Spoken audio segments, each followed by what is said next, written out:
Just look at the old generation. ഓൾക്ക് ഒരാളോട് സംസാരിക്കാനുള്ള കോൺഫിഡൻസ് ഉണ്ട്.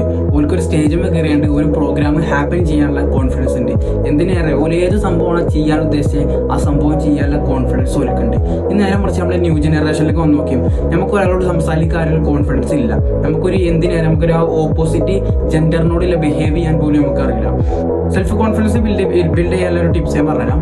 ഇതാണ് stop escaping and start doing. നമ്മൾ ഏത് സംഭവത്തിലാണോ നല്ല രീതിയിൽ കോൺഫിഡൻസ് ഇല്ലായ്മ ഫേസ് ചെയ്യണേ ആ സംഭവം സ്റ്റാർട്ട് ചെയ്തുകൊണ്ട് തുടങ്ങും. നമ്മളിപ്പോൾ ഒരു സ്റ്റേജിൽ കയറിയാണ്ട് ആ ഒരു കമ്മ്യൂണിക്കേഷനാണോ അല്ലെങ്കിൽ ഒരു ഗ്രൂപ്പ് ഓഫ് പീപ്പിളിൻ്റെ മുന്നിലുള്ള ടോക്കിങ്ങിനാണോ നിങ്ങൾക്ക് കോൺഫിഡൻസ് ഇല്ലാത്തത്, അല്ലെങ്കിൽ ഇപ്പോൾ ഒരു ഓപ്പോസിറ്റ് ജെൻഡറിനോടോ അല്ലെങ്കിൽ പുതിയൊരാളെ കാണുമ്പോൾ മീറ്റ് ചെയ്യാനുള്ള കോൺഫിഡൻസ് ആണ് നമുക്ക് ഇല്ലാത്തത്.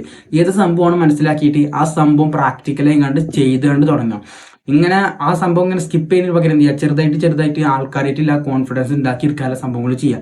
അതായത് ഇപ്പോൾ ചെറിയ ഡയറക്ഷൻസ് ചോദിക്കുക, ഒറ്റയ്ക്ക് പോയി കണ്ടിരുന്നാണ്ട് ഫുഡ് ഓർഡർ ചെയ്യുക, അല്ലെങ്കിൽ എന്തെങ്കിലുമൊക്കെ ഈ പുതിയ ആൾക്കാരെ കാണുമ്പോൾ മീറ്റ് ചെയ്താണ്ട് ഗ്രീറ്റിംഗ്സോ അങ്ങനെ എന്തെങ്കിലും എന്ത് ചെയ്യുക, ചെറിയ സംഭവങ്ങൾ ചെയ്താണ്ട് ഈ സംഭവം പ്രാക്ടിക്കൽ ആയിക്കാണ്ട് ഇതിനെ ഡെവലപ്പ് ചെയ്തെടുക്കുക. അല്ലാതെ ആ സംഭവത്തിൽ നിന്ന് ഇങ്ങനെ നമ്മൾ എസ്കേപ്പ് ചെയ്ത് കഴിഞ്ഞാൽ ഒരിക്കലും നമുക്ക് ആ സെൽഫ് കോൺഫിഡൻസ് ബിൽഡ് ചെയ്യാൻ പറ്റില്ല.